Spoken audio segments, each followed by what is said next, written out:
नमस्कार दोस्तों, back to our channel friends. मैं आप सबका अपने चैनल स्टॉक्स फॉर लाइफ पे बहुत स्वागत करता हूँ दोस्तों। ये फैमिली डे फिल्म बस फाइनली बहुत दिनों के बाद हमारी Q&A सीरीज आज के दिन में, जैसा कि मैंने प्रॉमिस किया था, वो आ चुकी है। तो जैसे पहले हमारी Q&A सीरीज आती थी, बट यस, मार्केट में आपको अच्छे से पता है कि बहुत सारे न्यूज़ कवर करने के चक्कर में कभी कभी पोर्टफोलियो रिव्यू कर पाना, Q&A सीरीज लाना, डेली का डेली स्टॉक फटाफट कवर करना अपने आप में सिंगल हैंडली बहुत ही मुश्किल हो जाता है। बट मैं कोशिश करूंगा कि आने वाले दिनों में गाइस आपकी जो क्वेरीज है उसका मैं आंसर दे पाऊँ, बिकॉज अभी के टाइम मार्केट बहुत ही डिस्टर्बिंग मोड पे है, जिसकी वजह से बहुत लोग काफ़ी नर्वस हो चुके हैं। तो ध्यान रखिएगा, कल के दिन दोस्तों मैंने पोस्ट किया था कि कितने लोग Q&A सीरीज चाहिए, तो 90% लोगों की हाँ थी। तो बहुत क्वेश्चंस गाइस मैंने लिए हैं जिससे सबको फ़ायदा हो। और यस, पहले से गाइस मैं माफ़ी मांगना चाहूँगा उन सब सब्सक्राइबर्स के लिए जिनके क्वेश्चंस मैं नहीं ले पाया, बट मैं कोशिश करूंगा कि उनका क्वेश्चन भी आने वाले कुछ दिनों में मैं ज़रूर आप सब तक कन्वे करूं। तो फटाफट डिस्कस करते हैं, बहुत इंटरेस्टिंग वीडियो होने वाली है। चैनल फर्स्ट टाइम होंगे सब्सक्राइब कर सकते हैं इस तरह क्वालिटी कंटेंट को सबसे पहले एक्सेस करने के लिए। Now without telling any for time, let's begin. जो पहला क्वेश्चन है मुकेश जैन साहब का, गुड इवनिंग बोल रहे हैं कि इस वोलेटाइल कंडीशन में हमें क्या चीज़ ज़्यादा एक्यूमुलेट करने की आवश्यकता हो सकती है और करना भी चाहिए, स्मॉल कैप या फिर लार्ज कैप। तो जी हाँ गैस, मैंने क्या बताया कि सबका एक रिस्क टेकिंग एपेटाइट होता है।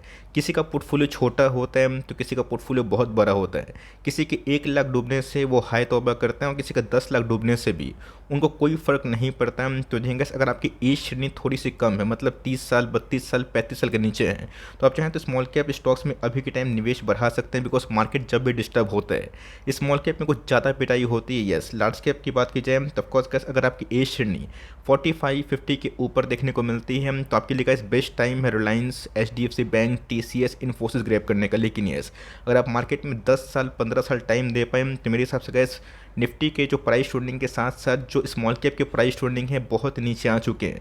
और हो सकता है कि final panic small cap index में देखने को मिले, जहाँ पे स्टॉक और भी 10-15%, 20% गिर जाए।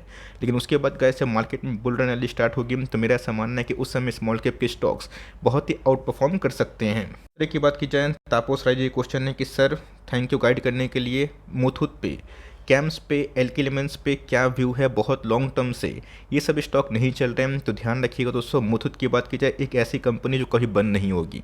रीज़न साफ है, आप इनके लोन डिफ़ॉल्ट नहीं कर सकते। लेकिन यस, आप सबको अच्छे से पता है कि बैंक का जो इन्वॉल्वमेंट है अभी के टाइम में गोल्ड लोन में कुछ ज़्यादा ही देखने को मिल रहा है, जिसकी वजह से गैस मैं इसको हम्बली एक्सेप्ट करता हूँ कि लास्ट 2-3 क्वार्टर से इनके टॉप लाइन थोड़े गड़बड़ होते हुए देखने को मिल रहे हैं। बट मेरा ऐसा मानना है कि मुथूट के पास एक ब्रह्मास्त्र है। अगर कोई इनके बिजनेस में सीधा पेनिट्रेशन डाल रहा है तो ये भी गैस माइक्रो फाइनेंस में डाई मार सकते हैं। ऑल दो गैस बेल्स्टर जो इनकी एक्वायर्ड माइक्रो फाइनेंस कंपनी है वो बहुत ही अच्छा परफॉर्म कर रही है। अब देखना बनता है कि गोल्ड के साथ साथ NBFC की जो माइक्रो फाइनेंस है उसमें कब डाई मारती है। और मुझे लगता है कि जो इनके प्रेजेंस पूरे ऑल ओवर इंडिया में है, माइक्रो फाइनेंस में गैस बहुत ही तेज़ी से ये अपने पकड़ को बना सकते हैं। तो कंपनी बहुत ही लो पी पे है, 3 का यील्ड है, तो लॉस में ना बेचें, बिकॉज पूरा का पूरा NBFC परफॉर्म ही नहीं कर पा रहा है हाई इंटरेस्ट रेट के माध्यम। आपको अच्छे से पता है कि जब भी कैसे हाई इंटरेस्ट रेट पूरे मार्केट में होता है NBFC बिल्कुल परफॉर्म नहीं कर पाता है। प्राइम एग्जांपल का है बजाज फाइनेंस। अगर बजाज फाइनेंस 30% डाउन है तब समझ सकते हैं कि छोटी मोटी NBFC की क्या कंडीशन होगी। रही बात कैम्स, तो लार्जेस्ट रजिस्ट्रार हमें देखने को मिलता है, ये भी एक अच्छी कंपनी है। बट येस, म्यूचुअल फंड में गैस वॉल्यूम लॉस हमें देखने को मिलता है और स्टॉक मार्केट में भी तो टाइम देना पड़ेगा। Camps, HDFC, AMC, Nippon, CDSL, BSE ये तब ज़्यादा परफॉर्म अच्छा करते हैं जब मार्केट में बुल रन रैली हो। रही बात एल्के एलिमेंट्स की, तो ऑफकोर्स गैस इनका जो फार्मा में एक्सपोजर था इनका बालाजी का, तो फार्मा अभी के टाइम में अंडर पेनिट्रेशन पे जोन पे आ चुका है, बहुत ही अंडर परफॉर्म कर रहे हैं। तो हो सकता है कि एक आध और क्वार्टर का समय लगे, बट कंपनी फंडामेंटली अच्छी है और बहुत ही कैश रिच के संग लेस डेट है, प्रोमोटर होल्डिंग में काफ़ी सही है। तो मार्केट सुधरने का दोस्तों आप चाहें तो वेट कर सकते हैं, बिकॉज अभी के टाइम बहुत सारे स्टॉक्स परफॉर्म नहीं कर पा रहे। अगर आप सबको बेचने लगे तो पूरा पोर्टफोलियो खाली भी करना पड़ सकता है। मुझे पूछ रहे हैं कि sir ji, how to remain so calm patient whenever market falls, tell me your mind set when things are not going good. क्या दोस्तों, धोनी की बात की जाए, विराट कोहली की बात की जाए, सचिन की बात की जाए, हर सीरीज़ में क्या सेंचुरी मारते हैं? बिल्कुल भी नहीं। मार्केट में गाइस एक फेज़ आता है जिसको हम लोग यूफोरिया बोलते हैं, पैनिक भी बोलते हैं और लॉस्ट स्टेज भी बोलते हैं, जिसमें हमें माइंडसेट तैयार रखना है। मार्केट में अगर आप 10 साल देंगे तो 2-3 बियर मार्केट आपका कुछ नहीं बिगाड़ सकता अगर आपको 2-3 बुल मार्केट मिल जाए। सिंपल सी बात है, मान के चलिए कोई एक स्टॉक 100 से 500 गया, मैं एग्जांपल दे रहा हूँ। आपने 500 परचेज़ किया, जिनकी 100 में निवेश थी उनके पैसे 5x हुए। अगर आपने 500 पे निवेश किया अगर पैसे आधा हो गए, 250 रुपये का स्टॉक हो गया, तो आप बोल रहे कि मैं फंस गया। नेक्स्ट टाइम जब गोल्डन रैली आएगी तो यही 250 का स्टॉक 1250 होगा, आपकी बाइंग प्राइस से 5 टाइम्स या फिर 3 टाइम्स अगर आपने इस लेवल पर निवेश किया, फिर एवरेजिंग भी की, तो मेरे हिसाब से मार्केट में प्लस माइनस होगा। यस, अगर आपको होपलेस फील हो रहा है तो ध्यान रखिए, बड़े बड़े निवेशक का कोट्स पढ़िए, उनकी रणनीति पढ़िए और उनका जो थ्योरी है उस पर बिलीव करिए। क्या फंड मैनेजर्स जो होते हैं म्यूचुअल फंड के, क्या वो परफॉर्म कर पा रहे हैं? बिल्कुल भी नहीं। 93% के ऐसे फंड मैनेजर हैं जिन्होंने इंडेक्स को बीट नहीं किया लास्ट 1-1.5 साल से। तो माइंडसेट सिंपल सी बात है, जब मार्केट गिरता है तो अच्छा कहाँ लगता है, लेकिन यस, आपको ये चीज़ समझना पड़ेगा। जब मार्केट में यूफोरिया फेज था, बहुत तेज़ी थी, तो लोग को ये लगा था कि कभी गिरेगा नहीं बाज़ार। आज गिर रहे हैं तो लोग ये होप पालना छोड़ चुके हैं कि बाज़ार भाग भी सकता है। तो अपनी रणनीति साफ करना है। बहुत टेंशन हो रहा है तो मेडिटेशन करिए, योगा करिए, लेकिन मार्केट में अगर आप बने रहें तो मेरे हिसाब से गैस आपके पैसे रिकवर ज़रूर होंगे। यस, मार्केट में बहुत परेशान हैं तो पोर्टफोलियो देखना बंद करें, लेकिन यस, मार्केट का अपडेट बीच बीच में लेते रहे, यही मेरी आपको सलाह होगी। उसके बाद बात की जाए, no queries only heartfelt thank you, बहुत ही अच्छा कमेंट लगा। चलिए, कोई तो है जो सिंपल कॉन्ग्रेचुलेशंस कर रहे हैं, विशेष दे रहे हैं। आपको भी बहुत बहुत धन्यवाद कमेंट करने के लिए। अब इधर पे अमित बीजी क्वेश्चन है कि firstly thank you for the initiative, what are the necessary point to consider while including a small cap in the portfolio. बहुत ही इंपॉर्टेंट क्वेश्चन है, बिकॉज स्मॉल कैप में जो ब्लड बैथ हुआ है ना, इसकी वजह से लोग ये होप करना भूल चुके हैं कि वो सब भाग सकता है। रिलायंस, TCS, इन्फोसिस गिरेगा तो वहाँ पे लोग भर भर के एक्युमुलेशन करते हैं, बट स्मॉल कैप जब गिरता है ना, लोग भाग जाते हैं। तो ध्यान रखिएगा, सेल्स नहीं तो प्रॉफिट नहीं, प्रॉफिट नहीं तो फंडामेंटल नहीं। मैं फिर से बता रहा हूँ, सेल्स नहीं तो प्रॉफिट नहीं, प्रॉफिट नहीं तो फंडामेंटल नहीं। स्मॉल कैप गाइस मैं कभी भी कुछ स्टॉक को एनालिसिस करता हूँ, सबसे पहले गाइस मेरा एक ही चीज़ होता है कि टॉप लाइन ग्रोथ।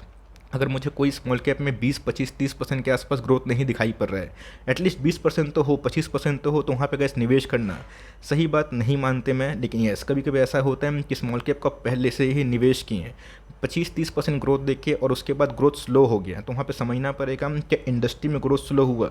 आपने देखा कि वेरियस पाइपिंग सेक्टर में क्या हुआ था, ग्रोथ बहुत तेज़ी से भाग रहा था, बट इन्वेंट्री प्रॉब्लम होने की वजह से कंपनीज़ को नोशनल लॉस हुआ और कंपनी ने इन्वेंट्रीज का सामना किया। अभी के टाइम उनके लिए एक प्लस पॉइंट हो सकता है, बिकॉज जो रॉ मटेरियल बहुत ही हावी हो गए थे वो डिक्लाइन होंगे, जिसकी वजह से इनके ओपीएम जो फॉल हुए थे उसमें ग्रेजुअली राइस होगा। तो अगर आपके स्टॉक में टॉप लाइन, बॉटम लाइन सही है और उनकी ओपीएम सही है, ये बहुत ही अच्छी बात होती है। बिकॉज स्मॉल कैप और मिड कैप में हम लोग दाव तभी खेलते हैं जब वो लार्ज कैप से ज़्यादा टॉप लाइन प्रोड्यूस करें, तब के पास कोई भी ऐसे स्मॉल कैप हैं जिनके कम से कम जो CAGR ग्रोथ है, टॉप लाइन की मैं बात बोल रहा हूँ, 20, 25, 30% ने, बिल्कुल भी पैनिक ना करे। अगर उसमें प्रॉफिट ग्रोथ डिक्लाइन हो रहा है तो समझना है क्या वो टेम्प्रोरी है, क्या इंडस्ट्री के संग गिर रहा है। अगर इंडस्ट्री अच्छा परफॉर्मेंस कर रही है और वो अकेला गिर रहा है तो टेंशन वाली बात है, वरना अगर इंडस्ट्री खुद गिर रही है और उसमें सिलेक्टिव स्टॉक गिर रहे हैं तो कोई पैनिक वाली बात नहीं है, ऐसा मुझे लगता है। कूल गौरव जी, ये बहुत ही पुराने सब्सक्राइबर हैं, मुझे इनका नाम भी पता है, ऑल्दो डीपी बहुत ही कूल लगाए हैं। अप्रिशिएट और एफर्ट बिग ब्रदर का मेंटर, थैंक यू। ये बोल रहे हैं कि जो ब्लड बाथ हमें देखने को मिल रहा है, जहाँ पे सबसे पहला स्मॉल कैप, मिड कैप में गिरावट हुई और अभी तो लार्ज कैप गिर रहा है। आपको याद भी होगा दोस्तों, ये थ्योरी मैंने बहुत पहले बताई थी कि जब मार्केट में पैनिक सेलिंग होती है, सबसे पहले जो पैनिक हैंड है कहाँ भागते हैं, स्मॉल कैप और मिड कैप से, बिकॉज उनको उस पर जो थोड़ा सा बिलीफ कम होता है। और लास्ट में गैस जो लार्ज कैप है, ब्लू चिप है, वो गिरते हैं। तो मेरे हिसाब से गैस जो अभी के टाइम में कंडीशन इमर्ज हो रही है, कौन सी कंडीशन, जहाँ पे 11 साल का वॉल्यूम लॉस हो रहा है, लोग होप हार चुके हैं। तो इनका ऐसा मानना है कि अभी के टाइम स्मॉल कैप बहुत ही अट्रैक्टिव है, लुक्रेटिव है। क्या इधर पे जो ब्लू चिप कंपनी है उसमें SIP को अनटच करके हमें कुछ लमसम अमाउंट, चाहे वो लार्ज कैप में या फिर स्मॉल कैप में लगाना चाहिए। तो मैंने क्या बताया दोस्तों, अगर आपकी एज श्रेणी बहुत ही कम है, सिंपल सी बात है, और सबसे इंपॉर्टेंट चीज़ कन्विक्शन। आपने देखा होगा कि बहुत लोग की कन्विक्शन बहुत ही हाई होती है पैनिक में, और बहुत लोग की नहीं होती है, जिन्होंने बहुत साइकिल्स देखे हैं, जिनको पता है कि mid cap small cap behave कैसे करता है। जब गिरता है तो 50, 60, 70%, और जब भागता है तो 700%, 800%, 1500%। ऐसे बहुत सारे एग्जाम्पल्स हैं जो कोविड लो के बाद गए स्मॉल कैप में कम से कम 20-20 गुना पैसे बने, और लार्ज कैप डबल ट्रिपल हुआ। तो सिंपल सी बात है, रिवॉर्ड जहाँ पे ज़्यादा होगा तो रिस्क भी ज़्यादा होगा। तो मेरे हिसाब से अगर आपकी एज श्रेणी कम है तो आप चाहें तो स्मॉल कैप में थोड़ा एलोकेशन बढ़ा सकते हैं, बट उसी स्मॉल कैप में बढ़ाइएगा जिसमें आपकी कन्विक्शन लेवल हाई है। रही बात लार्ज कैप की, तो ऑफकोर्स लार्ज कैप आपको तो एम्पल ऑफ मौका दे रहा है, बट वहाँ पे क्या है कि आपकी जो ग्रोथ है वो थोड़ी स्लो होगी। तो ऑफकोर्स गाइस, किसी को रसगुल्ला पसंद है तो किसी को गुलाब जामुन, मैं ये एग्जांपल बहुत बार दे चुका हूँ। तो आप रसगुल्ला वाले कैटेगरी में हैं फिर गुलाब जामुन, ये आप डिसाइड करेंगे कि आप किस कैटेगरी में हैं। मेरी आपको एडवाइस ये होगी कि अगर आप स्मॉल कैप लवर है और एज श्रेणी कम है तो उसी स्मॉल कैप में निवेश करें जिस पे कन्विक्शन लेवल हाई है। तो ऑनगोइंग कंडीशन में कैसे मुझे स्मॉल कैप में ज़्यादा अच्छा मौका दिखाई पड़ा है, ऑल्दो मैं लार्ज कैप को भी बीच बीच में कवर करता हूँ, स्ट्रांगली कवर करता हूँ। बिकॉज सब्सक्राइबर बहुत ही डाइवर्सिफाई है, किसी की एज श्रेणी कम है तो किसी को मीडियोकर है, किसी की हाई है। तो मैं सबको लेके चलता हूँ। बट इसी बीच में अगर आपकी एज श्रेणी 25-30 साल 32 साल में है तो मेरे हिसाब से अगर आप 10 साल के लिए इक्विटी मार्केट में स्मॉल कैप और मिड कैप में ज़्यादा एलोकेशन देते हैं, ज़्यादा का मतलब ये नहीं कि 100% पोर्टफोलियो में आप दे दें, तो वहाँ पे अगर आप 30-40-50% भी करते हैं तो मेरे हिसाब से अगर लॉन्ग टर्म में आपको बहुत रिवॉर्ड मिल सकता है। जी की बात की जाए, SRF 2000, Titan 2000, LTI माइंट्री 4000, Reliance 1950, DMart 2800। Should we buy at CMP or for further discount like given price as per your suggested level?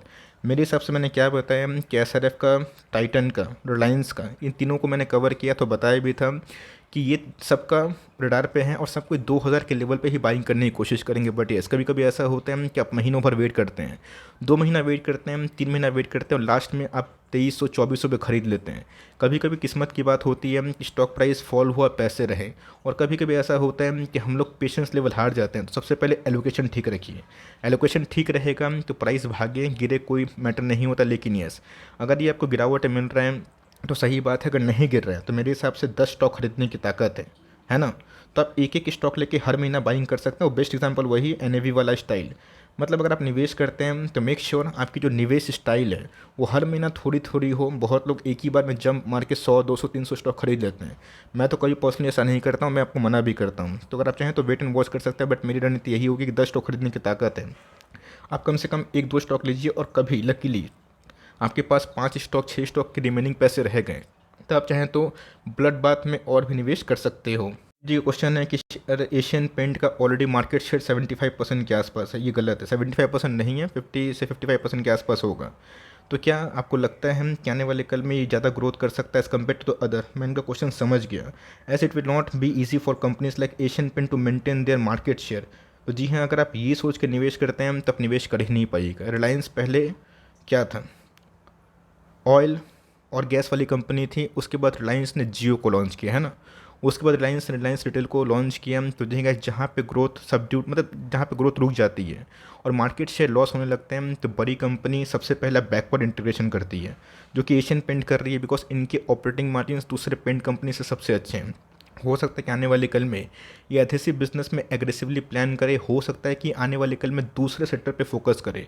मैं चाहूँगा कि इनकी सेक्टर फोकस हमेशा पेंट में रहे। बट मैंने क्या बताया कि अगर JSW, ग्रसिम, सीमेंट के बिजनेस छोड़ के या फिर दूसरे बिजनेस छोड़ के पेंट में आ रहे हैं तो इनके पास भी ऑप्शंस हैं। तो सबसे पहले बैकवर्ड इंटीग्रेशन से, क्रूड के प्राइस फॉल से कंपनी OPM और प्रॉफिटेबिलिटी कैसे बढ़ा सकती है, ये हमारा फोकस होगा। ऑल दो इस ख़राब कंडीशन में अगर परफॉर्मेंस ख़राब होंगे तो लोगों को बहुत ही पैनिक होगा। तो भाई पैनिक होने वाली बात भी है। घर कम बिकना स्टार्ट हो चुके हैं because of high rate interest. तो ऑफकोर्स इनके पेंट बिजनेस में भी गाइस उनकी डिपेंडेंसी है होम से। तो मेरे हिसाब से कम कुछ क्वार्टर्स देखी। और ये फेथ करना बहुत ही इंपॉर्टेंट है। जिन्होंने रिलायंस पे फेथ किया कि उनके प्रोमोटर्स कुछ अच्छा कर सकते हैं, उन्होंने पैसे कमाए, तो ऐसा मत सोचिए कि इनका मार्केट शेयर इतना बड़ा है तो ये लॉस करेंगे तो कंपनी ख़त्म हो जाएगी। ऐसा अगर होता है तब सिंपल सी बात समझिए ना, HDFC bank all time high profit, ICICI bank all time high profit, SBI all time high profit, है ना। जहाँ पे कितने सारे डिजिटल बैंक हो गए हैं तो brand will always be a brand. लेकिन यस, ब्रांड के प्रोमोटर सही टाइम पे क्या तक खोलते हैं ये तो कैसे समय समय में पता चलेगा। तो कंपनी अच्छी है और इतना दूर आप मत सोचिए। अगर आप निवेश करते हैं तो 15-20% के आसपास, 25% के आसपास सालाना पैसे बनते हैं तो ये सब कंपनी बहुत ही अच्छा बात माना जाएगा। जी का क्वेश्चन है कि सर टैक्स हार्वेस्टिंग के बारे में बताइए। स्टॉक एंड म्यूचुअल फंड मैं आपको सीधा सजेस्ट करूंगा ना, टैक्स के बारे में प्लीज़ CA से कंसल्ट करें। 500-1000 रुपये दे दीजिए, आपको मुझसे अच्छा वो बताएंगे। बिकॉज मैं भी उनसे एडवाइस लेता हूँ। मैं कभी भी ये नहीं सोचा हूँ कि ऐसे स्टॉक मार्केट में मैं स्टॉक के बारे में जानता हूँ तो मुझे टैक्स के बारे में फुल नॉलेज होनी चाहिए। आप भाई 500-1000 रुपये खर्चा करिए और ये सब जो चीज़ है ना CA से पूछिए, आपको बेटर गाइडेंस दे पाएंगे। वरना अगर आप इमेच्योर लोगों से पूछेंगे जिनकी नॉलेज तो है बट पुख्ता नहीं है, आपको सही सजेशन वो नहीं देंगे और देंगे भी तो अधूरा होगा। तो थोड़ा सा पैसा खर्चा करिए, 500-1000 रुपये, और जो CA है उनसे डिस्कस करिए। तब जाकर टैक्स हार्वेस्टिंग का जो कुछ मैटर्स हैं वो आप जान सकते हैं। और उसके बाद फर्दर कुछ अगर डाउट रहा तो वो तो गैस मैं आपको बता ही दूंगा। आगे की बात की जाए, विश्वजीत नाग जी क्वेश्चन है, ये भी पुराने सब्सक्राइबर है। How can one build conviction in small cap and micro cap stock which have fundamentals and strong balance sheet, but due to मतलब जो सफरिंग इन्वायरमेंट है ग्लोबली, इसमें काफ़ी दिक्कत हो रही है। प्राइम एग्जांपल की बात की जाए, Supriya life science, latent view, Rossari biotech etcetera. Your point of matter मैंने क्या बताया। अगर आपको इस बात पे बिलीव है कि India will shine, India will rock, तो आपको कभी डर ही नहीं लगेगा। आपको अपनी इकोनॉमी में भरोसा नहीं रहेगा तो आपको बुल मार्केट में भरोसा नहीं रहेगा। बुल मार्केट में गाइस सीधा भरोसा करने का एक ही चीज़ है, अपनी इकोनॉमी को देखने का। तो जी हाँ गाइस, हमें पाकिस्तान से या फिर बांग्लादेश से अपनी इकोनॉमी को कंपेयर नहीं करना है, हमें चाइना से, यूएसए से अपनी इकोनॉमी को कंपेयर करना है। क्या आपको लगता है कि जीडीपी टर्म्स में जो इंडिया अभी के टाइम ग्रोथ दिखा रही है वो अच्छा है? मैं तो गाइस मानता हूँ कि बहुत ही अच्छा है। बिकॉज अगर आप डेवलप कंट्री को देखें, उसमें कटौती होते हुए देखने को मिल रही है, और इंडिया का 6% 7% से ग्रोथ करता है। और इन्फ्लेशन को रोक लेके दोस्तों, जो नॉमिनल जीडीपी है वो 12 से 15% के आसपास ग्रोथ करता है। ये बहुत बड़ी अचीवमेंट मानी जाती है। तो आने वाले कल में फिर से बुल मार्केट आएगा ना, यही सब स्टॉक जो माइक्रो कैप स्मॉल कैप में है बहुत शाइन करेंगे। बट मैंने क्या बताया, एलोकेशन इज़ द किंग। तो भाई जो फार्मूला है 5-7-3, लार्ज कैप में 7 मैक्स टू मैक्स 5% के आसपास मिड कैप, और 3% के आसपास क्या हो गया स्मॉल कैप। लेकिन बहुत लोग स्मॉल कैप में 10-10% के आसपास एलोकेशन देते हैं, खराब रणनीति। लेकिन यस, अगर आप बहुत ही कन्विंस्ड हैं कि वो साइन करेगा ही, तो ये कन्विक्शन की मैटर होती है। तो आप मार्केट के साइकिल को जज करिए, देखिए कि बुल मार्केट में स्मॉल कैप और मिड कैप के इंडेक्स के स्टॉक्स कैसा परफॉर्म करते हैं। आपको आंसर मिल जाएगा। अभी के टाइम सबके स्मॉल कैप और मिड कैप की हालत खराब है। लक्ष्मी ऑर्गेनिक की बात की जाए, मेरा खुद का इस बाइंग लेवल से नीचे आ गया है, तो क्या उसको मैं बेच दूँ? बिल्कुल भी नहीं। अगर अच्छी कंपनी है, अगर पूरा मार्केट ओवरऑल परफॉर्मेंस नहीं कर रहा है, केमिकल्स गिर रहे हैं, तो ये समझना पड़ेगा कि इंडेक्स के संग वो गिर रहा है या फिर उसमें कुछ घपला है। घपला है तो निकलिए। लेकिन अगर वो इंडेक्स के संग परफॉर्म नहीं कर पा रहे हैं और इंडस्ट्री के संग परफॉर्म नहीं कर पा रहा है, तो हमें इंडस्ट्री में चलने का वेट करना पड़ेगा। वरना 2017 के बाद गए 3 साल ऑटो स्टॉक्स में काफ़ी डिक्लाइन थी, और 2020 के बाद गए 2-2.5 साल हो गए हैं, ऑटो स्टॉक्स ने विस्फोटक परफॉर्मेंस करके सबको सरप्राइज कर दिया है। केवल ये क्वेश्चन है कि is it the right time to make entry in Happiest Mind, Campus और लेटेंट व्यू। मैंने क्या बताया कि डिपेंड आप पे करता है। ऑलरेडी ये सब स्टॉक ऑलरेडी आधा हो चुके हैं, गिरता भी है, 10-20% के आसपास ड्रॉप डाउन हमेशा लेके चलिए। अब पुतुन कुछ न्यूज़ लेके आ जाए, कोरोना को लेकर कुछ अपडेट आ जाए, वहाँ पे सी जिनपिंग कुछ झमेला कर दें ताइवान पे, ये किसी को पता नहीं होता। तो ऑफकोर्स ये बहुत ही अट्रैक्टिव प्राइस में है, एलोकेशन ठीक से के चलिएगा तो ये अच्छा खासा बाई हो सकता है। क्वेश्चन की बात की जाए, मैंने ऑलरेडी बता दिया है कि should we average this two in stock having 40% loss.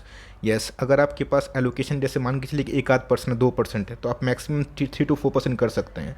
Already allocation 4-5% है, तो अगर आप 7 से 8% करेंगे तो पूरा स्टॉक का जो पोर्टफोलियो है उस पर डिपेंड हो जाएगा। तो ऑफकोर्स एलोकेशन मैटर करता है। 1-8% है तो जो खींच के 3-3.5-4% कर सकते हैं, बट ऑलरेडी 6-7% देखिए गलती कर चुके हैं, बड़ा एलोकेशन, तो वहाँ पे अवॉइड करें। वरना पोर्टफोलियो को चलने का सिर्फ और सिर्फ इसी का ही वेट करना पड़ेगा कि पूरा बाजार भाग गया, ये सब स्टॉक क्यों नहीं भाग रहे हैं। एलोकेशन इज़ द की, इस बात को आप हम्बली चाहें तो एक्सेप्ट कर लीजिए जितना जल्दी हो सके। लॉन्ग टर्म व्यू है ना, पॉलीप्लेक्स एंड लेटेंट व्यू, मुझे लगता है कि डेटा जो एनालिटिक्स है आने वाले कल का फ्यूचर है। बिकॉज डेटा के बिना कोई काम संभव नहीं है। रही बात पॉलीप्लेक्स की, तो मुझे लगता है कि फ्लेक्सिबल पैकेजिंग के जो बिजनेस हैं वो भी अच्छे ही परफॉर्मेंस करेंगे, बट जो जीडीपी के टर्म्स में इनका जो कंट्रीब्यूशन है उतना बड़ा नहीं है। बिकॉज इंडस्ट्री तो ग्रोइंग है, बट बहुत बड़ा इंडस्ट्री इकोनॉमी को बूस्ट नहीं करता है। बट मेरा ऐसा मानना है कि फ्लेक्सिबल पैकेजिंग का बिजनेस वो वही जो 12-15% के आसपास दर है उससे वो चलेगा। तो एलोकेशन ठीक दीजिएगा, तो मेरे हिसाब से कंपनी दोनों ख़राब नहीं है। आपको टाइम लग सकता है, बट लॉस में बेचने वाली एक ऐसी कंपनी नहीं है। कम से कम मिड कैप स्मॉल कैप का चलने का आप वेट कर सकते हो। टिप्स ये क्वेश्चन है, अच्छा क्वेश्चन है कि sir HLE glass code GMM forward की बात की जाए, दोनों को मिला के 90% के आसपास मार्केट शेयर है, क्या ये सही आइडिया होगा? तो जी हाँ गाइस, एक समय जब जीएमएम फॉरवर्ड में पैनिक सेलिंग थी ना, मैंने बहुत बार कवर किया था, बहुत गालियाँ भी सुनी थी। उसके बाद जिन्होंने नहीं बेचा उनको निकलने का कम से कम मौका मिला। यहाँ पे जीएमएम फॉरवर्ड इतना महंगा प्राइस पे ले जाके आधा में ओएफएस लाएंगे, तो ये तो अनइथिकल बात है ना। उसके बाद मैंने जीएमएम फॉरवर्ड को कवर करना कम इसलिए किया, मैंने बताया भी कि निकलने का मौका मिल रहा है, आप चाहे तो निकल सकते हैं। लेकिन यस, एचएलई ग्लास कोड की बात की जाए, जब इसमें कुछ प्रॉब्लम हुआ था तो पूरा इन्वेस्टर का जो फोकस इस पर आया था, और स्मॉल कैप में बूम था, तो स्टॉक काफ़ी भाग चुके हैं। तो अगर आप दोनों को मिला के 4% के आसपास वेटेज दे के रखें, 5% मैक्सिमम 2.5% तो ख़राब नहीं है। बट मेरे हिसाब से दोनों को लेना समझदारी नहीं है। कम से कम एक इंडस्ट्री के एक स्टॉक को अगर आप रखते हैं तो ठीक है। यस, अगर आप लार्ज कैप मिड कैप में जो दो लीडर कंपनी है उस पर अगर आप निवेश करते हैं, जिसका लाइक कंट्रीब्यूशन जीडीपी में ज़्यादा है तो वो आपको ज़्यादा रिवॉर्ड दे सकता है, बट येस इनका कंट्रीब्यूशन जीडीपी में उतना ज़्यादा नहीं है।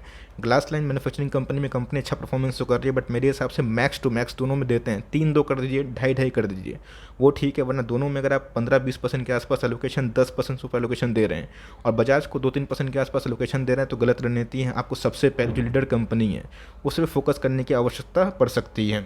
अगर ये क्वेश्चन है कि sir started investing in mid 2021, चलिए अच्छी बात है, enjoy the rally in starting, after that never witness the portfolio in green, the loss is going to cross 20%। तो ध्यान रखिएगा 20% लॉस सिर्फ और सिर्फ स्मॉल कैप इंडेक्स का अकेला है।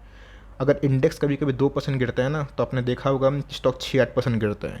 तो अगर आपका इंडेक्स 20% खुद ही गिरा है, मिड कैप चल ही नहीं रहा है, निफ्टी की बात कीजिए 8-10% गिरा हुआ है, तो उस कंपैरिजन में ठीक ठाक है, ख़राब नहीं है, बिकॉज आपने बहुत ही लेट ज्वाइनिंग किया। और ऑफकोर्स अगर आपके पास पैसे हैं तो आप उधर पे करिए। रही बात इन्होंने बताया कि एसटीएफएल में जो डिस्कस रेगुलरली होते हैं उस पर वो निवेश किए हैं। Should I start investing now और wait Nifty to fall below 16 and more. मैंने क्या बताया कि कभी कभी आपको जो दशा है ना वो कुछ अलग दिखाएगा। निफ्टी बोलने के लिए, मैं फिर से रिपीट करता हूँ, बोलने के लिए 17,000 के आसपास है, लेकिन असल में निफ्टी का जो भाव है ना वो 15,000 के नीचे है। बिकॉज जब निफ्टी 15,000 के आसपास आया था उस समय पोर्टफोलियो इतना नहीं गिरा था, लेकिन अभी जब निफ्टी 17,000 के आसपास है ना तो पोर्टफोलियो ज़्यादा गिर रहे हैं। तो कभी कभी ऐसा होता है कि इंडेक्स के हेवी वेट स्टॉक को चढ़ाया जाता है जिससे इंडेक्स लुक्रेटिव लगे। बिकॉज बहुत लोग म्यूचुअल फंड में एसआईपी भी करते हैं। तो मेरे हिसाब से गैस जो फर्दर क्या रेट हाई का इम्पैक्ट होगा, क्या ग्लोबल इकोनॉमिक कोलैप्स होगी, इस पे गैस मैं नहीं जाऊंगा, बिकॉज मार्केट पहले इसी चीज़ डिस्काउंट करता है। अब कोई भी चीज़ कितना डीप होगा ये किसी को नहीं पता। किसको पता था कि कोरोना वायरस इतना आपदा लेके आएगा और अचानक से रिकवर हो जाएगा? किसी को पता था क्या वैक्सीन इतना इफेक्टिव होगा इतनी जल्दी? किसी को नहीं पता था। तो आने वाले कल में गैस अगर आपको ये मंशा है, कॉन्फिडेंस है कि भाई अब तो मार्केट गिरेगा ही गिरेगा, कोई बचा नहीं सकता है, तो आप वेट कर सकते हैं। बट अगर आप भविष्य देख के नहीं आए हैं तब चाहें तो एसआईपी करिए उन सब स्टॉक में जिनके बैलेंस शीट रॉक सॉलिड है और उनका इतिहास रहा है। मैं बहुत सारे स्टॉक्स कवर करता हूँ, ये डिपेंड आप पे करता है कि आपको क्या पसंद है। तो मेरी सलाह आपको वही होगी कि पूरा का पूरा अभी स्टॉक पोर्टफोलियो परफॉर्म ही नहीं कर पा रहा, बिकॉज मार्केट ही नहीं चल रहा है। वॉल्यूम लॉस हो गया 11 साल के लोएस्ट लेवल पे, है ना। पहले था 2012 में, FY 12-13 की मैं बात बोल रहा हूँ, जब 23% वॉल्यूम लॉस था। कोरोना पेंडेमिक में भी पॉजिटिव था, आज 20% डाउन हो गया है। कैश ट्रेडिंग की मैं बात बोल रहा हूँ, तो यहाँ पे इन्वॉल्वमेंट छोटे पब्लिक का कम है और यही एफ चाहते हैं। वरना एफ के इतने बेचने पे ना आज 2008-10 का मार्केट होता है तो मार्केट अभी तक 12,000 के नीचे आता। तो ये समझना बहुत ही इंपॉर्टेंट है कि आपका स्टॉक कैसा है। और मैंने क्या बताया कि फिबोनाची पैटर्न को फॉलो करना सीखिए। फिबोनाची पैटर्न से आपको स्टॉक का बॉटम तो पता नहीं चलेगा, बट येस आपको एक एस्टीमेट हो जाएगा कि कहाँ जाके सपोर्ट ले सकता है। और इसका एग्जाम्पल गैस मैंने कोविड के बाद भी दिया था और बहुत सारे स्टॉक्स ने उसको रिस्पेक्ट करके बहुत पैसे कमाए और बहुत सारे स्टॉक्स में जो बाउंस बैक भी हुआ है रिसेंटली जिसको हमने कवर किया था उसने भी गैस फिबोनाची पैटर्न को फॉलो किया है। अब ये मत पूछिएगा कि सर सिखाइए, चैनल पर ऑलरेडी फिबोनाची पैटर्न है, आप जाके चेक कर सकते हो। ट्रस्ट गर्ल का क्वेश्चन है कि इनिशियली सर जो ब्लैक रोज है माइक्रो कैप था, अभी माइक्रो कैप है, ये बहुत टाइम से लिस्टेड, इसमें कोई बड़ी बात नहीं है। हो सकता है कि 1-2-5 करोड़ का माइक्रो कैप, 10 करोड़ का माइक्रो कैप, बहुत पैसा बनाया तो 1000 करोड़ के आसपास हो गया, बट स्टिल वो माइक्रो कैप रहेगा। आरती फार्मा लैब को क्या करें, सेल करें या फिर होल्ड करें? मेरे हिसाब से कम इनके Q3 के Q4 के नंबर्स देखिए, नंबर्स ओके होंगे, गाइडेंस सही होंगे, कम से कम 20% CAGR का, तो आप कंटिन्यू करें। वरना इसको बेच के जो फ्री में मिले हैं आर्ट इंडस्ट्रीज़ का शेयर है ना, उसको आप परचेज कर सकते हो। मुझे ये क्वेश्चन है, ये बहुत पुराने सब्सक्राइबर है कि हमें पता है कि नाइदर बुल मार्केट और बियर मार्केट हमेशा रहता है और उनको ये 100% श्योर है कि मार्केट भागेगा, तो मैं क्यों नहीं करता हूँ लिस्ट। आप जाकर चेक करिए सर, मैंने कुछ दिन पहले ही 10 स्मॉल कैप स्टॉक को बास्केट बना के दिया है, तो मैं बीच बीच में लाते रहता हूँ। प्लीज़ मेरी हर एक वीडियोज़ को देखिएगा, वहाँ पे मैं बहुत सारे स्टॉक्स को सही लेवल पे डिस्कस करता हूँ। बहुत बार ऐसा होता है कि लेवल्स हिट हो जाते हैं और बहुत बार ऐसा होता है कि सपोर्ट भी टूटते हैं, तो कभी कभी सेंटिमेंट हावी होते हैं। तो मैं रेगुलरली कवर करता हूँ, पूरे सब्सक्राइबर बेस को पता है। आप चाहें तो मेरी जो वीडियोस हैं उसको प्लीज़ चेक करते रहिए। विवेक पीजी का क्वेश्चन है, इन्होंने तो पूरा पोर्टफोलियो भेज दिया तो बहुत ही लंबा हो जाएगा और इसमें कमेंट मैं दूंगा, तो सॉरी विवेक साहब, 5 मिनट 4 मिनट चला जाएगा। तो और क्वेश्चन इंपॉर्टेंट है, जब मैं पोर्टफोलियो रिव्यू करूँगा ना तो आप प्लीज़ भेज दीजिएगा, लेकिन यस यहाँ पर रिबैलेंसिंग करने की कोशिश मत करिए। अगर आप लॉस में रिबैलेंसिंग करेंगे तो बहुत सारे स्टॉक जो परफॉर्म नहीं कर पा रहे, जिनके फंडामेंटल्स में कोई दोष नहीं है, आप उसको भेज देंगे। रिबैलेंसिंग सही टाइम में कहाँ पे की जाती है, जब मार्केट में बुल रन रैली हो, और जहाँ पे स्टॉक सिलेक्शन गलत अगर होती भी है तो वहाँ पे उसको एक्सेप्ट करके उसको रिबैलेंस करिए। वरना मार्केट में पूरा स्टॉक गिर रहा है, आप इस खराब और डिप्रेसिंग टाइम में कोई भी स्टॉक को बेचेंगे वो गलत गलत डिसीजन होगा तो रिबैलेंसिंग अभी के टाइम मत करिए और कम से कम मार्केट को संभलने का मौका दीजिए। जब मार्केट भागेगा, आपकी बाइंग प्राइस से ऊपर आएगा, तब डिसाइड करिए कि उनके बाद जो नंबर्स आएंगे Q4 हो गया, Q1 हो गया, Q2 हो गया, फिर नेक्स्ट ईयर का, तब रिबैलेंसिंग करिए। अभी के टाइम अगर आप रिबैलेंसिंग करेंगे सही बात नहीं है। और बहुत सारे स्टॉक्स आपने भेजा है, तो मैं बोलूँगा कि जब मैं पोर्टफोलियो रिव्यू करूँगा तभी आप इसको भेज सकते हो। जो ये क्वेश्चन है कि sir biggest query while we should enjoy journey of stock trading over 40 DMA weekly और 200 DMA daily, why don't to pay any hit to stage, I mean 80% of stocks register in storage of 4 usually. देखिए दोस्तों, मैं क्या बोला कि ये technical का ना एक बहुत इंपॉर्टेंट टूल होता है। आपने देखा कि बहुत सारे ऐसे स्टॉक्स हैं जिनके RSI इंडेक्स 90% है ना, फिर बीच में 10% गिर जाते हैं, 80% 75% होते हैं, फिर वो स्टॉक गिरता ही नहीं है। बहुत सारे एग्जांपल की बात की जाए, KPIT, APL Apollo, Varun beverage, जिनके RSI इंडेक्स हाई होने के बावजूद भी वो स्टॉक चल ही रहे हैं। तो हमें फंडामेंटल से बिलीव करना ज़रूरी है। Yes, technical point of view से अगर आप मुझसे पूछें तो स्टेज 4, स्टेज 1, स्टेज 2, स्टेज 3 क्या होता है कि आप कोई भी स्टॉक को शॉर्ट टाइम के लिए निकालें और उसको कम से कम 3 महीना 6 महीना होल्ड करें। डिकेट की बात की जाए तो मैं इन सबको फॉलो नहीं करता हूँ। बिजनेस फंडामेंटल बहुत इंपॉर्टेंट है। आप जाकर देखिए VIP का चार्ट और जाकर देखिए सफारी का चार्ट। सफारी तो इस कोविड क्रैश में 400 के नीचे आ गया था, है ना, आज 2000 के आसपास है। तो सिंपल सी बात है, जब स्टॉक रॉकेट होता है वो 4 गुना 5 गुना भागता है। तो मैंने इनका क्वेश्चन तो समझ गया हूँ, मैं इनको वीडियो के संग रिप्लाई करूँगा जहाँ पे इनको बेटर समझ में आए, because technical point of view समझाना इनके लिए बहुत इंपॉर्टेंट हो जाता है। और ये क्वेश्चन है बहुत ही अच्छा है, how should retail salary investor invest every month in stock market, should he continue doing SIP in few stock और every month in that stock which is down from previous buying if all profit. देखिए ये बहुत ही पेचीदा question है और मैंने क्या बताया कि हर एक स्टॉक को अगर आप उठाइए ना तो एकोमुलेशन पॉइंट ऑफ व्यू से उठाइए। अगर आपको लगता है कि मुझे बजाज फाइनेंस 30 करना है, एक स्टॉक का भाव भाई 6000 के आसपास है, 30 लेंगे तो 1,80,000 पड़ जाएगा, है ना, तो उसको एकोमुलेशन करिए, अपना बिजनेस पकड़िए। सबसे पहले हम 10 बिजनेस को आइडेंटिफाई करिए, स्टॉक को भूल जाइए कि कौन कौन से बिजनेस में आपको इंटरेस्ट है। उसके बाद धीरे धीरे उसको उठाइए। कभी कभी ऐसा होगा कि मार्केट में मेगा अपॉर्चुनिटी आएगी, तब आप उठा सकते हैं, वरना सबसे पहले फोकस करिए कि उन सब बिजनेस पे जिसको आप बिना डरे 10 साल होल्ड कर सकते हैं। वरना अगर आप कभी ये खरीद लिए, कभी वो खरीद लिए, कैपिटल एलोकेशन बहुत इंपॉर्टेंट है। अगर आप किसी पे 1% एलोकेट कर रहे हैं, अगर वो 10 गुना हुआ भी तो कोई फ़र्क नहीं पड़ेगा, बट किसी पे अगर आप 8% एलोकेट कर रहे हैं, अगर वो 10 गुना हो गया तो फ़र्क पड़ेगा। तो सबसे पहले प्राइम जो मोटो होना चाहिए एकोमुलेशन का, उन सब स्टॉक्स में नहीं, उन सब बिजनेस को जिसको आप बिना डरे हुए 10 साल होल्ड करना सीखें। सब ये क्वेश्चन है, USA में रहते हैं, मुझे याद है। आपको लगा कि मैं आपको भूल गया हूँ, बट आप मुझे हमेशा याद रहते हैं बिकॉज आपने जिम में फॉलो के बहुत बार कमेंट किया था। एनीवेज, ये पूछ रहे हैं कि क्या सर टाटा मोटर्स यहाँ से 20-25% दे सकता है। ध्यान रखिएगा, ऑटो सेक्टर में बड़ी डिक्लाइन नहीं है और जिस रफ्तार से ऑटो के सेल्स हमें देखने को मिल रहे हैं वो तो काफ़ी मजबूत है। अब मार्केट यहाँ से संभला, मार्केट में अगर 500-800 पॉइंट के आसपास रिकवरी हुई तो मुझे लगता है कि ब्रेकआउट संभव हो सकता है। और ऑफकोर्स अगर ये गिरता है तो उसी हिसाब से गिरेगा।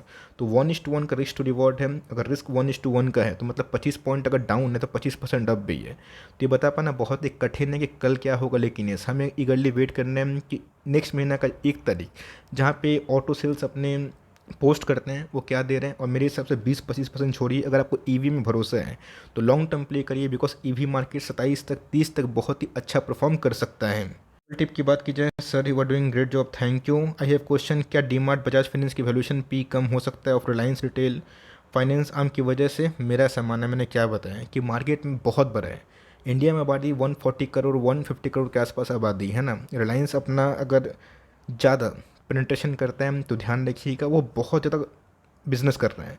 सब पे इक्वली फोकस करना बहुत ही कठिन बात होती है। आपने मेरिको का एग्जांपल सुना होगा कि HUL भी हार गया मेरिको के सामने, है ना।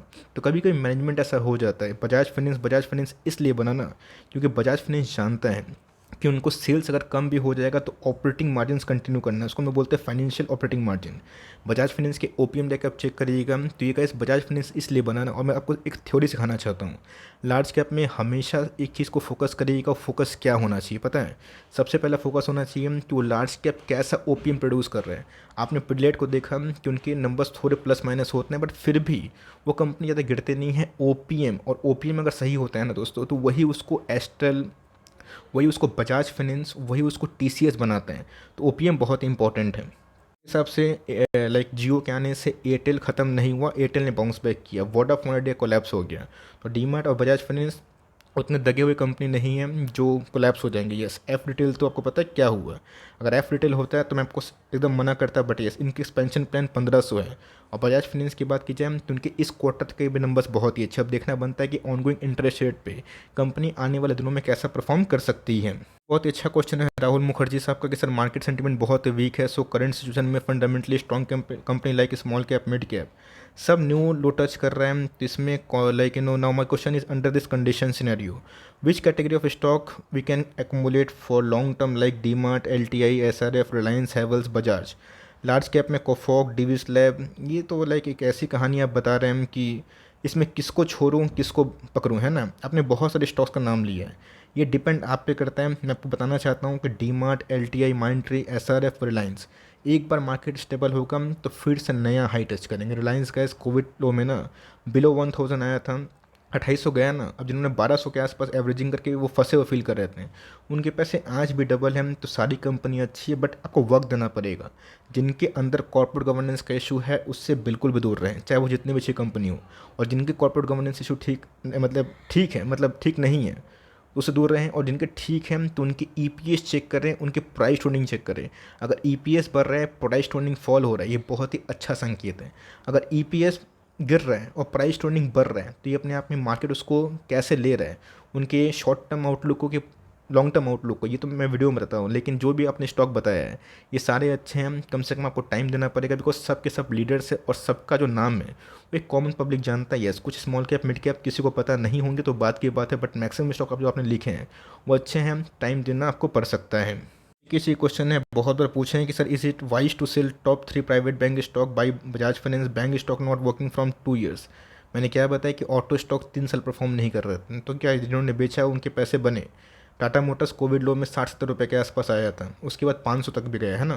तो डिपेंड करता है कि आपको क्या भरोसा है। लेकिन यस, अगर आपने 3 प्राइवेट बैंक को लिया, HDFC बैंक भी, ICICI बैंक भी और कोटक की, टू मच लाइक एलोकेशन है, उसमें कम से कम 2 को पकड़िए और जो तीसरे के पैसे हैं उसको कम से कम बजाज फाइनेंस अगर आप NBFC में स्विच करते हैं, ये एक अच्छा सौदा हो सकता है। जय श्री राम। जय श्री राम का नाम भी है, मैं इनको जय श्री राम बोलना चाहता हूँ। From past 2 years I was very confident on market but this days tough दो I am trying to be confident but could not able to bear the losses day by day. So far 10% loss in portfolio mine. Of तो अच्छा, आप बहुत ही खुश नसीब है कि आपका 10% ही लॉस है। जो मार्केट में नए हैं और जिन्होंने वगैरह वगैरह शेयर खरीदा ना, जिनके फंडामेंटल्स है ही नहीं, और जो बुल रन के हीरो थे और पूरा एलोकेशन नहीं समझ के बिना लार्ज कैप को ऐड किए वो लिया, वो कभी कभी तो अब मैं देख रहा हूँ कि 30-35-40% डाउन है। तो अगर इस खराब कंडीशन में अगर आपका 10% पोर्टफोलियो डाउन है, you are the winner, because Nifty खुद 10% डाउन है ना। यस, आप बोलेंगे कि सर पहले मैं प्रॉफिट में था, तो सबके प्रॉफिट गिर रहे हैं, मेरा खुद का प्रॉफिट गिरा है और ऐसा कोई फंड मैनेजर नहीं है जिनके प्रॉफिट में फॉल नहीं हुआ है। टाइम देना पड़ेगा, मार्केट सुधरेगा, जैसा स्टॉक गिरा है वैसा भागता भी ज़रूर है। प्रकाश, ये क्वेश्चन है कि IRCTC 510 में बाई किए 450 क्वान्टिटीज़, बड़ी क्वान्टिटीज़ को होल्ड करें, कंपनी अच्छी। और डीमार्ट की बात की जाए 435090 क्वान्टिटीज़, इसको भी होल्ड करें। डीमार्ट की बात की जाए 1500 स्टोर के आसपास प्लान है, 306 स्टोर अभी है। तो मेरे हिसाब से अगर ये आधा स्टोर भी करते हैं ना, डबल भी करते हैं, तो स्टॉक प्राइस में कम से कम 3 गुना रैली आएगी। OPM अगर फॉल नहीं हुआ, वो कंसिस्टेंट रहा, तो मुझे लगता है कि इंडिया मार्केट में डीमार्ट का और रिलायंस रिटेल का दोनों का ही बहुत ही हाई पेनिट्रेशन। अब देखना बनता है कि कंपनी परफॉर्म कैसा करती है। होल्ड करिए। अर्चित सिंगला जी क्वेश्चन है कन्विक्शन को लेके, मैंने इसको लेके पहले टिप्पणी दे दी है। ये क्वेश्चन है कि सर नौकरी है 200 पीस, बाप रे 5000 पे क्या करना है, होल्ड और सोल्ड आउट। मेरे हिसाब से इस बार इनके नंबर्स देखिए, उसके बाद आप डिसाइड करिएगा। मेरे हिसाब से ऑलरेडी स्टॉक काफ़ी गिर चुका है।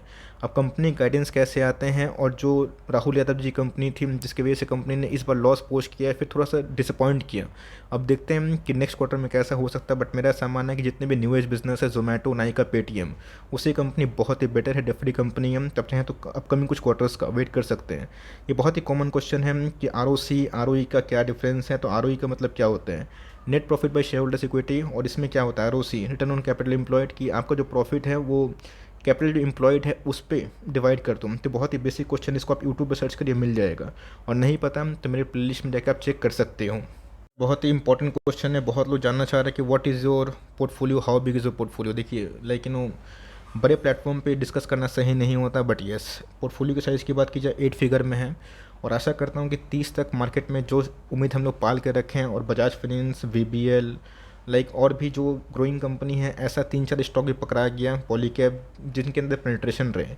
तो भगवान चाहें तो 9 डिजिट का हो जाएगा, बट करेंटली 8 डिजिट का है, तो मैं आपको बताना चाहता हूँ। लेकिन यस, मैं आपको जो एग्जैक्ट नंबर नहीं बता सकता because of authorities, regulatory bodies. तो एनीवेज अगर आप देखें साजिद मलिक जी क्वेश्चन है, बहुत इंपॉर्टेंट क्वेश्चन है, मज़ा आ जाएगा।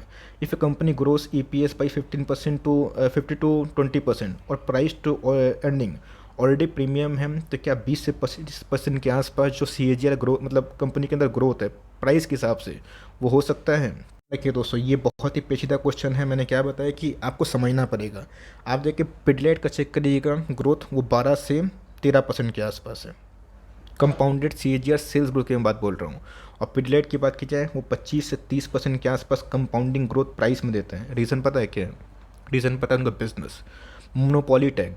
कभी कभी ऐसा होता है कि इंडस्ट्री में उस इंडस्ट्री के बहुत सारे प्लेयर्स होते हैं, जहाँ पे कंपनी ग्रोथ तो करती है बट स्टॉक प्राइस नहीं भागता।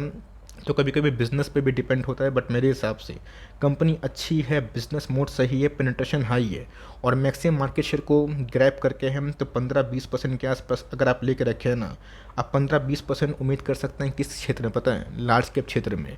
अगर ये 25% के आसपास हुआ मिड कैप में तो 20% से ऊपर, और 30-35% के आसपास अगर सालाना ग्रोथ रहा स्मॉल कैप का, माइक्रो कैप का, तो उधर पे तो गाइस कभी कभी ऐसा होता है कि स्टॉक प्राइस 30-30% भागता है। बेस्ट एग्जाम्पल आप जाके चेक करें दो कंपनी का, बजाज फाइनेंस का और पिडिलाइट का। आपको समझ में आ जाएगा कि बजाज टॉप लाइन बहुत ही अच्छा ग्रोथ करता है और उनका कंपाउंडेड सेल्स ग्रोथ भी होता है, बट पिडलेट के कम होने के बावजूद भी सेम वही स्पीड क्या है, तो बिजनेस मोड और मोनोपोली। अगर ये दोनों का तरीका उस कंपनी में है, अगर मोनोपोली नहीं भी है बट मार्केट शेयर मैक्सिमम लेकर रखती है, तो आपकी जो मंशा है कि 20-25% के आसपास CAGR, 15-20% के आसपास ग्रोथ से, वो हमें दिखाई दे सकता है। तो मैं इतना ही क्वेश्चन रहने दे रहा, वरना बहुत लंबा वीडियो हो गया। तो कोशिश करूँगा अगर आपको पसंद आया तो प्लीज़ हिट लाइक करिएगा, बिना लाइक किए मत जाइएगा। बहुत ही देर से मैं बोल रहा हूँ तो को गला सूख गया। तो एनीवेज लाइक करके इनकरेज करिए, और चैनल फर्स्ट टाइम होंगे सब्सक्राइब जरूर करिएगा। और जिनके क्वेश्चन मैं नहीं ले पाया प्लीज़ माफ़ी चाहता हूँ। नेक्स्ट मैं कोशिश करूँगा, अगर ये सीरीज़ पसंद आए तो ज़रूर बताइएगा, तो मैं ऐसे सीरीज़ लाते रहूँगा। तो गाइस मिलते हैं जल्दी ही, तब तक के लिए bye. Thanks for listening friends, God bless you all.